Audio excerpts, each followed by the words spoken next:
Hoje, para quem não sabe, nós teremos uma live para falar sobre residência multiprofissional. Eu e Carol somos ex-residentes do Hemorrio e nós também temos a Joana, ex-residente do Hemorrio, e atualmente ela é residente em saúde coletiva, com ênfase em vigilância em saúde no ICEP.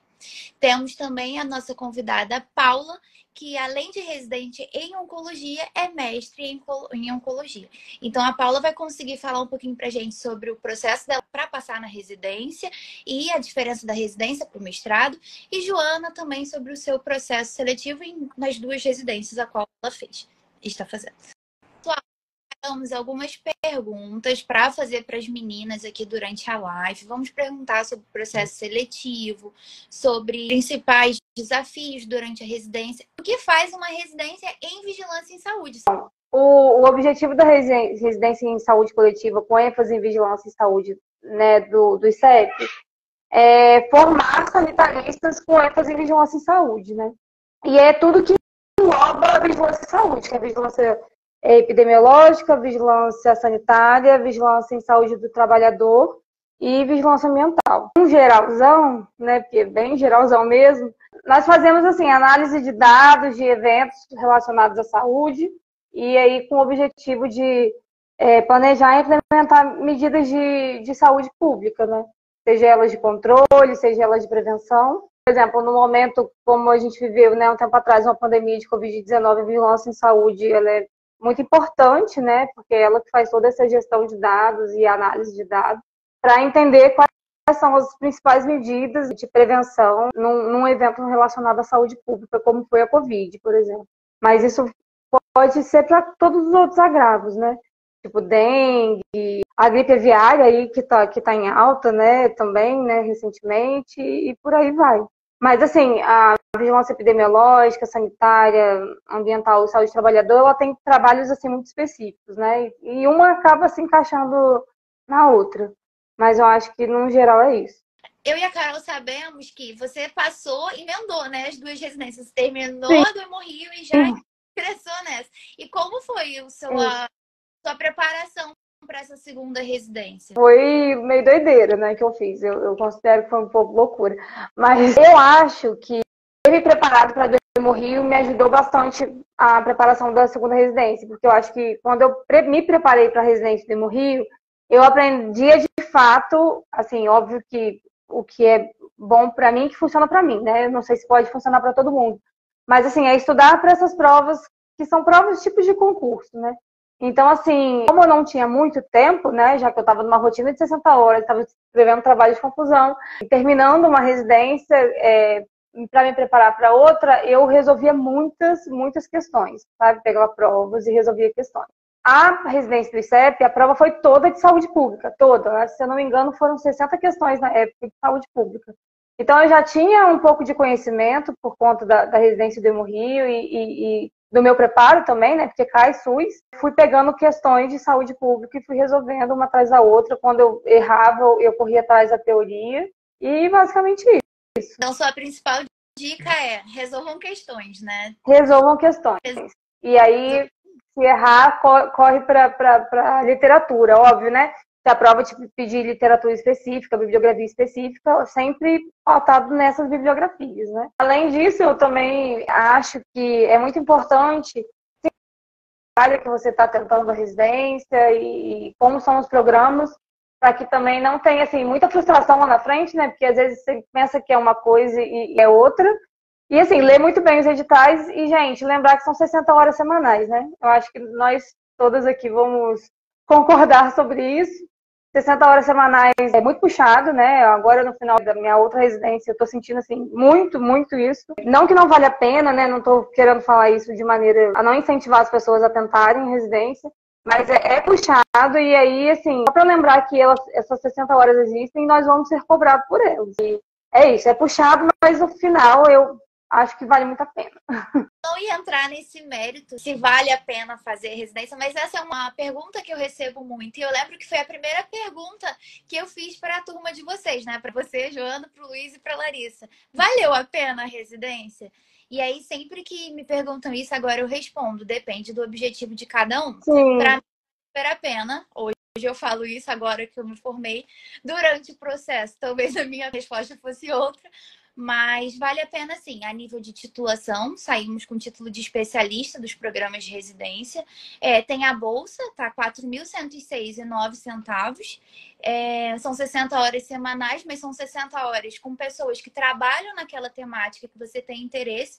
Então é uma ótima oportunidade, né? Para networking, obter conhecimento. Exatamente. Acho que no momento que a gente está vivendo a residência, talvez a gente não consiga ter a dimensão do quanto a gente está aprendendo e tudo mais. Mas eu acho que ao final, né, como você falou, né, que agora, que acabou, que eu acho que a gente consegue ter essa dimensão. Paula, que a gente quer saber como você se preparou para esse processo seletivo na residência em oncologia. Eu concordo com o que a Joana falou sobre o estudo por meio das questões, porque eu também fiz muito isso. E no caso do meu edital aqui, ele é aberto, então ele só diz que vai cair o conteúdo todo da graduação.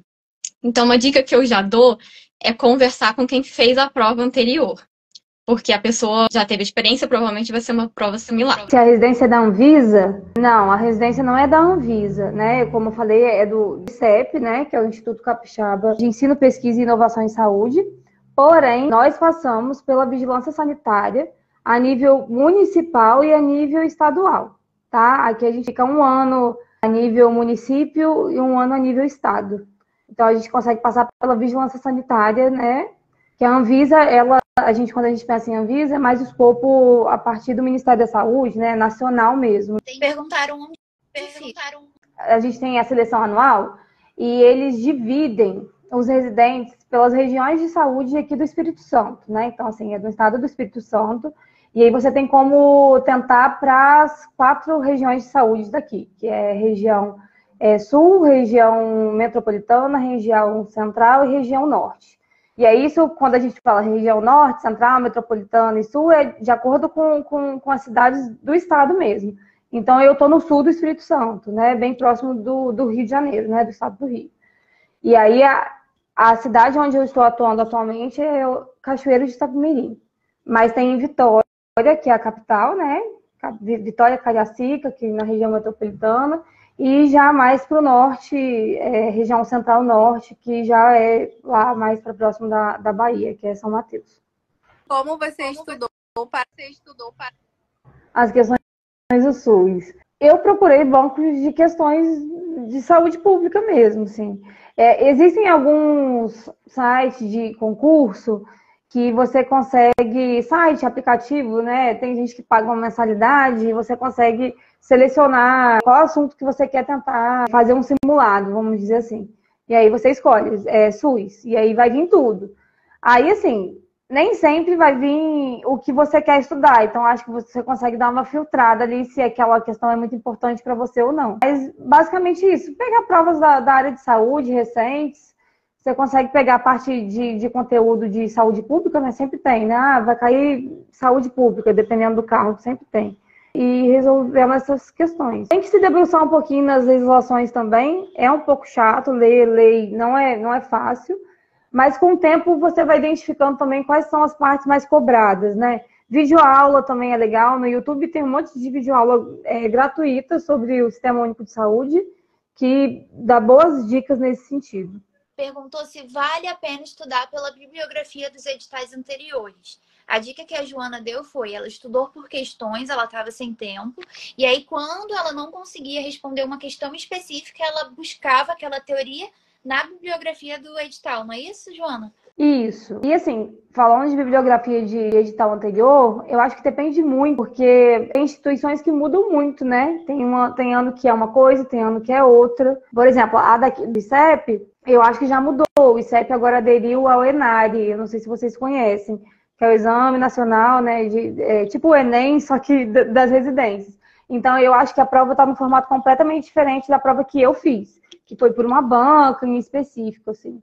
Então, assim, eu acho que é bom avaliar se tem um padrão, né, dos anos anteriores, e se tiver, acho que vale a pena, sim, tentar a bibliografia. Agora, se não tiver, é bom pegar assuntos que você sabe que vai cair relacionado àquela área, né, por exemplo, o hemorrio, hematologia e hemoterapia. Então, assim, pega assuntos que você sabe que pode ser que caia e vá tentando estudar, que eu acho que dá bom. O edital do Hemorrio, pelo que eu e a Carol analisamos, e eu acho que, se eu não me engano, a própria coordenadora de lá já falou isso uma vez, a bibliografia não muda.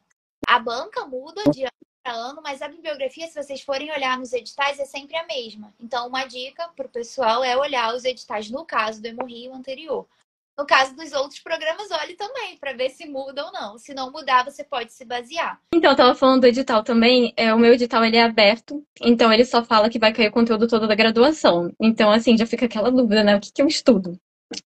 Aí eu conversei, procurando pelo processo seletivo do ano anterior, eu consegui encontrar algumas pessoas pelo LinkedIn.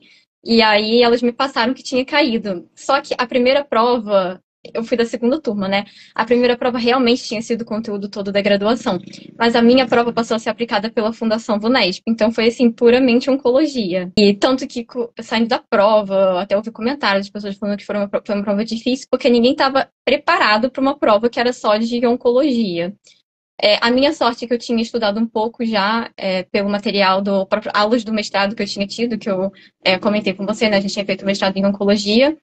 E, claro, tinha uma outra questão ou outra que era mais de conhecimento geral, mas a maioria era de oncologia e as provas seguiram nesse modelo. Então, atualmente, se tiver alguém aqui interessado em fazer essa prova, é oncologia molecular para biomedicina, basicamente, que cai. Tem um livro que eles até dão pra gente, depois que a gente entra na residência, que se chama Fundamentos da Oncologia Molecular, que eu acho que ajuda muito na preparação da prova para quem quiser tentando. E além das questões específicas, cai 10, eu acho que continua o mesmo modelo de prova de saúde pública. E aí eu também estudei por questões, na época eu não paguei nem cursinho nem nada, mas eu também vi vídeos gratuitos no YouTube, muito bons, assim, que me ajudaram. Eu não tive muito conteúdo de saúde pública na faculdade, mas com essa preparação eu consegui responder as questões até com certa facilidade, assim, na prova, na parte de saúde pública. Então fica essa dica, assim, também de com certeza e por questão. E a prova continua, já teve mais 2 provas depois da minha, continua com esse mesmo modelo bem específico de oncologia. São 30 questões objetivas de oncologia e 2 discursivas. Tem a parte discursiva também. Quais os impactos da residência multiprofissional de oncologia que teve aí na sua formação, impactou na sua carreira? Né? Te ajudou na época por você ter a prática do programa já? Em relação ao mestrado? Eu entrei na residência logo após o mestrado, mas o meu objetivo era me preparar melhor para o mercado de trabalho, porque embora o mestrado tenha sido uma experiência muito enriquecedora, ele afunila um pouco o conhecimento, né? E eu precisava de um pouco mais de formação prática, que é justamente o que a residência oferece, né? Que todo edital fala, são os 75% de carga horária prática e 25% de teórica. E o programa lá, ele pertence ao Hospital das Clínicas. O Hospital das Clínicas é dividido em vários institutos. Então, de oncologia, principalmente, né, todas as atividades são feitas no Instituto do Câncer do Estado de São Paulo. E eu vou falar um pouquinho melhor depois da rotina, mas a gente troca de setor mais ou menos a cada 2 meses. E eu tô falando isso para dizer que a gente adquire muita experiência prática, porque você está mudando a todo momento, você tem a chance de aprender e acaba que conforme a residência vai passando, você aprende cada vez mais rápido. Isso foi muito importante para mim como profissional. Inclusive, lá no HC, por ser uma instituição pública, eles não contratam diretamente, né? Mas tem vários processos seletivos, não é exatamente um concurso, são provas que você faz para ser contratado, mas tem muitas oportunidades também lá dentro. Além do fato de que você vai conhecendo muitas pessoas, você vai fazendo networking. Então, assim, foi uma experiência muito enriquecedora e sabendo aproveitar as oportunidades, às vezes você já consegue um emprego mesmo, né, saindo diretamente da residência. Me formei, e agora? O que eu faço? Mestrado ou residência? Você falou uma coisa que eu tenho muito em mente. Eu quero fazer mestrado, eu vou fazer meu mestrado, mas isso é muito real, né? O mestrado, ele é acadêmico. Você estuda muito, você aprende muito, mas ele é acadêmico. E a residência é profissional. Então, o mestrado eu entrei direto da graduação, porque como eu era envolvida em pesquisa, eu pretendia seguir na área. Eu achava, né, quando eu terminei a graduação, eu tinha esse desejo e também queria, sabia que seria importante para mim caso eu resolvesse fazer um concurso depois, que geralmente pontua, né, em concurso. Mas é uma coisa que eu queria mesmo, satisfação pessoal. E aí, no mestrado, foi uma experiência muito enriquecedora, porque eu trabalhei com técnicas bem diferentes, assim, tive muito aprendizado. tanto teórico quanto prático, porque aí o mestrado também tem muita teoria, mas aí tudo voltado, no meu caso, né, foi tudo voltado para oncologia, a parte teórica, mas a minha parte prática envolvia técnicas de biologia molecular, que já era uma área que eu seguia na graduação. Então, assim, para mim, embora eu diga que, assim, afunila, de certa forma, a parte teórica, mas a parte prática é muito ampla. Tanto que tem muitas pessoas que saem já com a experiência do mestrado para o mercado de trabalho, né? Até pelo perfil, eu acho, de quem faz um mestrado, né? Geralmente é uma pessoa resiliente, porque a gente encontra muitas dificuldades no caminho. Então, às vezes, esse perfil também você já consegue um emprego só com o mestrado. Mas a principal diferença, assim, que eu senti foi porque na minha residência eu fiz muitas coisas diferentes, igual eu falei, por passar em diferentes setores. Então foi uma experiência ainda mais enriquecedora nesse sentido do que o mestrado. Mas para mim, ter feito o mestrado primeiro foi muito bom, porque aí eu percebi que eu realmente estava mais voltada assim, para o mercado de trabalho, não acadêmico, e que eu precisava me aperfeiçoar. Lá no Hemorrio, a gente também tem uma diversidade muito grande de setores por onde a gente passa e uma diversidade muito grande de laboratórios, né? Eu acho que isso é muito importante falar, porque eu acho que não é qualquer instituição que a gente vá passar que a gente vai encontrar uma diversidade de laboratórios que a gente encontra no Hemorrio. Então, assim, tem o laboratório do lado da hemoterapia, que engloba toda a parte do ciclo do sangue, então, desde que a amostra, né, coletada, né, do doador sobe e onde são feitos todos os testes laboratoriais, os laboratórios onde são processadas as bolsas, o laboratório onde são feitos os testes pré-transfusionais, né, quando tem o pedido de concentrado de hemácias, né, de hemocomponentes para aquele paciente, e ainda tem o laboratório de HLA, que eu acho que talvez seja o laboratório mais diferentão, né, da parte de hemoterapia, porque é a parte de transplante. Eu acho que essa diversidade de laboratórios é muito legal. E do lado da hematologia também a gente tem bastante coisa, né, que tem não só os laboratórios específicos da hemato, que a gente também não encontra em qualquer lugar, como histogenética, histometria de fluxo e o laboratório de hemoglobinopatias, né? Mas também como parte das análises clínicas. Então, assim, quem gosta de análises clínicas, a gente consegue também ver muito isso, né, lá dentro do Hemorrio, né? Então, acho que eu também não lembro agora a frequência, não sei se era de mês em mês que a gente trocava, eu acho que era, mas, assim, a minha turma, por exemplo, a gente teve algo um pouco diferente por conta da pandemia. Mas eu acho que é muito rico, né? Essa diversidade de laboratórios que a gente tem. O HLA é um laboratório super importante, porque ele é vinculado ao SNT, o Sistema Nacional de Transplante, e ele está sendo super falado agora com esse caso do Faustão, né? Nós até fizemos um post sobre isso. Temos uma pergunta ainda do Hemorrio aqui, sobre os quartos que são disponibilizados para os residentes que vêm de longe, perguntando como funciona. Eu, por acaso, também fui uma residente que morei no hospital. A minha turma não houve muita disputa pelo quarto, né? Não teve muita dificuldade com relação a quem ficaria, quem não ficaria. Mas, assim, existe a questão do alojamento lá no Hemorrio. E até onde eu sei, agora no momento, está passando por uma pré-seleção para saber quem tem prioridade de ficar e quem não tem essa prioridade.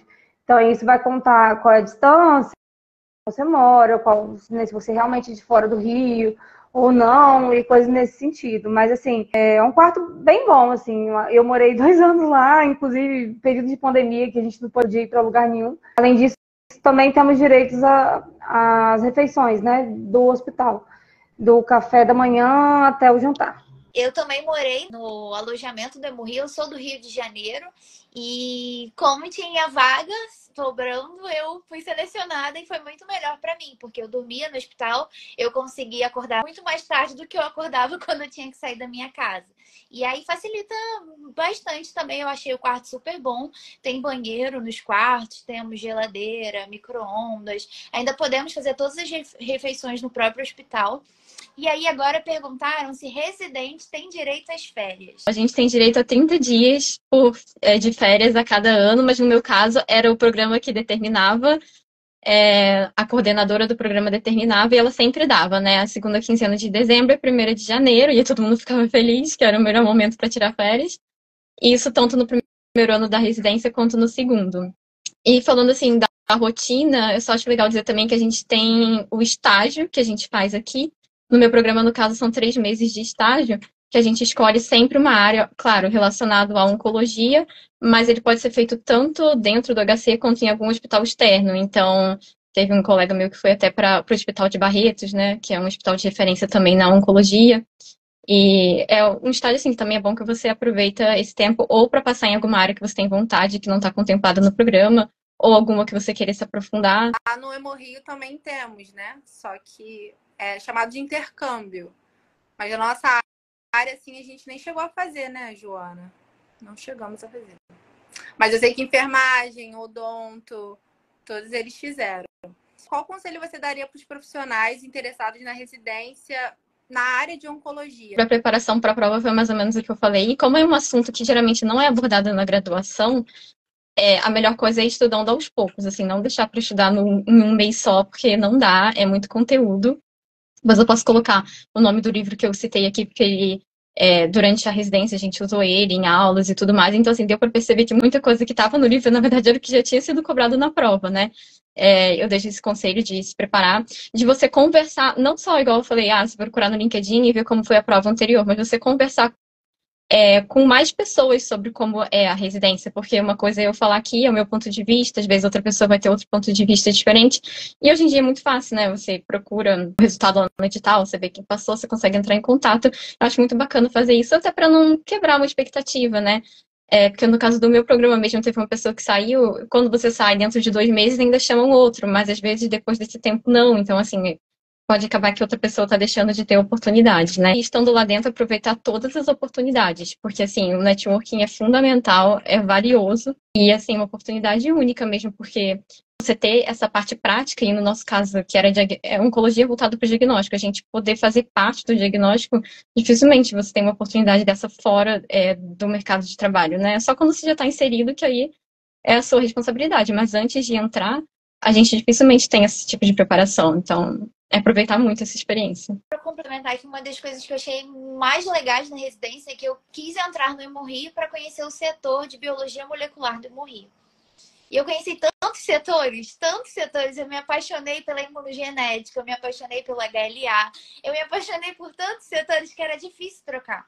Perguntando aqui como funcionam os horários, se a rotina é agitada, que horas começa a residência e que horas termina.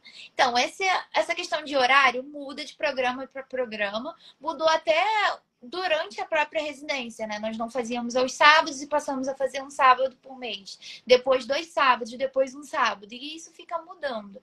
Mas são 60 horas semanais.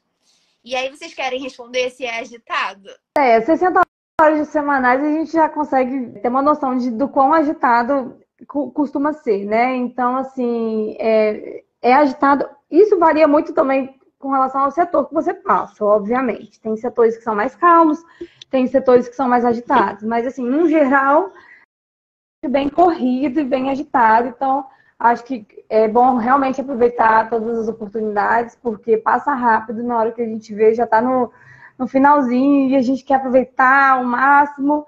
Mas, assim, é bem agitado, sim. Eu, pelo menos, do meu ponto de vista, né? A gente se acostuma com a rotina daquele laboratório, e aí quando tá ficando mais tranquilo, porque você se acostuma com a rotina, tá na hora de trocar. E aí volta a ser agitado porque você é inserido num novo laboratório, novas técnicas, novas pessoas. Então, sim, são 2 anos que passam muito rápido, e isso é ótimo, porque se você tá num laboratório que você não gosta tanto, passa rápido. Mas é terrível, porque se você tá num laboratório que você gosta, passa rápido, você tem que trocar. É sobre o trabalho de conclusão da residência. Você acha fácil ou complicado de fazer? E aí, Paula, você pode até responder primeiro, só fala pra gente se o seu podia ser revisão, se tinha que ser experimental. Eu já adianto que agora é experimental, mas quando eu fiz não era. E assim, a gente queria muito que fosse, porque poderia usar o tempo livre, né? Porque a gente tinha um tempo dedicado ao TCR. E falando sobre o que vocês comentaram do tempo, o tempo que tinha livre era dedicado ao TCR, né? No meu caso, não. A gente trabalhava com banco de dados, porque eles estavam, quando eu entrei, a minha turma foi a segunda, eles já tinham começado esse projeto na primeira, eles estavam querendo fazer trabalhos epidemiológicos para traçar o perfil de pacientes atendidos no ICESP, né, que é o Instituto do Câncer. E aí a gente trabalhou com banco de dados, foi uma coisa nova que eu aprendi, então eu aprendi muita epidemiologia eu trabalho com uma plataforma chamada de REDCap, que é para gerenciamento de dado clínico. Então, assim, foi um desafio, porque se fosse experimental, provavelmente eu teria um pouco mais de facilidade. Eu contei com a ajuda de pesquisadores da área, né, de epidemiologia e também de bioinformática, que eles ajudaram a gente, que eu digo a minha turma, né, todo mundo tinha o mesmo tema de traçar esse perfil e sobrevida de pacientes com diferentes tipos de tumores. Então, a gente recebeu essa ajuda porque era um trabalho até complexo, assim, para ser feito no pouco tempo que a gente tinha para dedicar ao TCR, né. Acho que, assim, essa questão de ser difícil ou não, complicado ou não, depende da instituição, porque eu estou com duas experiências diferentes, né? Agora eu estou no meu desenvolvimento, né? E acho que depende também do orientador, né? Então, assim, acho que o orientador faz total diferença. Se você puder ter um co-orientador também, eu acho que faz muita diferença. Então, assim, no meu caso, eu não acho que foi difícil. Eu acho que eu demorei muito para decidir qual seria a temática, eu mudei várias vezes.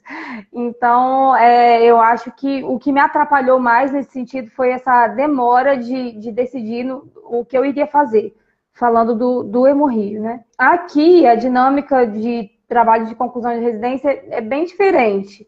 Porque, assim, no Hemorrio, por exemplo, eu tive a oportunidade de escolher a minha orientadora. Aqui a gente tem um tutor, que ele já é designado para ser seu orientador do trabalho de conclusão. Então, é completamente diferente. Você não tem essa possibilidade de escolher quem vai te orientar, mas você pode escolher a temática e você, junto com o tutor, vai moldando, né? E aqui o trabalho de conclusão também não é individual. Aqui é em dupla ou trio, né? Diferente do Hemorrio, que era individual. Perguntou se aqui no Rio existe outro programa de residência. Eu sei que para biomédico tem no INCQS, tem no Hemorrio, em hematologia e hemoterapia, e se eu não me engano, tem na UFRJ, algo voltado para a saúde pública. A UFRJ tem, é saúde coletiva também. Eu também tentei a prova de lá, por isso que eu sei. É saúde coletiva, mas lá não é com ênfase em vigilância, é saúde coletiva mesmo, entendeu? Se não me engano, na da Fiocruz, nos editais eles pedem para ter até 2 anos de formado. Eu, por exemplo, já não posso mais fazer essa prova. Então, para quem quer tentar a da Fiocruz e quer outra, eu recomendo tentar essa da Fiocruz com mais urgência. Aqui em São Paulo, só para complementar, não sei se tem alguém que é daqui, que está assistindo, que tem interesse em vir para cá, a do HC é tanto para biólogo quanto para biomédico, são 3 vagas para cada. Inclusive, as inscrições estão abertas esse ano até 7 de novembro. E para biomédico também tem 8 vagas no Sírio-Libanês, o Hospital Sírio-Libanês Diagnóstico por Imagem. Você que tentou a da UFRJ, como foi a preparação? O edital da UFRJ, ele saiu muito em cima da hora, no ano que eu tentei. E então, assim, eu já estava me preparando para a prova daqui. Então, eu não consegui me dedicar para a prova da UFRJ da maneira que eu já estava me dedicando para cá, porque eu já estava estudando há mais tempo, né? Mas, assim, até porque eu estava ainda na residência do Hemorrio, então foi bem confuso. Mas a prova da UFRJ tem um edital específico e eles têm bibliografias específicas. Tem artigos específicos para ler. É uma prova, assim, até diferenciada, né, das provas que eu já fiz. Então, assim, no caso da UFRJ, eu acho que resolução de questão não é a melhor opção. Acho que é bom procurar as provas anteriores e olhar qual foi a bibliografia daquele ano e ver como que eles cobraram isso na prova. Porque, geralmente, se eles colocaram lá 5 artigos ou um capítulo de um livro, porque geralmente é assim, é da UFRJ, eles vão ter uma pergunta ou 2 voltadas para isso. Eu não me lembro quantas questões são agora. Mas, assim, geralmente é voltada para esses artigos ou capítulo de livro em específico. Eu não achei a prova difícil para quem teve tempo para estudar e se dedicar a essas coisas específicas. Todos terminaram a residência. E como foi se inserir no mercado de trabalho? Eu terminei a residência em março e antes de terminar a residência eu já tinha alguns caminhos para trilhar. Participei de um processo seletivo, que era o Fellow, o curso de capacitação do INCA. Eu passei. E aí, para quem quiser o Fellow, a gente pode conversar depois, tem bolsa também, e aí isso já é um assunto de outra live. Mas eu decidi não ir, e atualmente eu sou preceptora do estágio em hematologia. Foi muito tranquilo, eu terminei a residência em março, e antes de terminar a residência eu já tinha sido chamada para trabalhar, mas iniciei em abril. meu caso foi parecido com o seu, porque durante a residência eu passei num setor que é chamado de biobanco. É um laboratório também. É muito comum em hospitais que são voltados para pesquisa. O biobanco do ICESP, ele é referência na área de oncologia.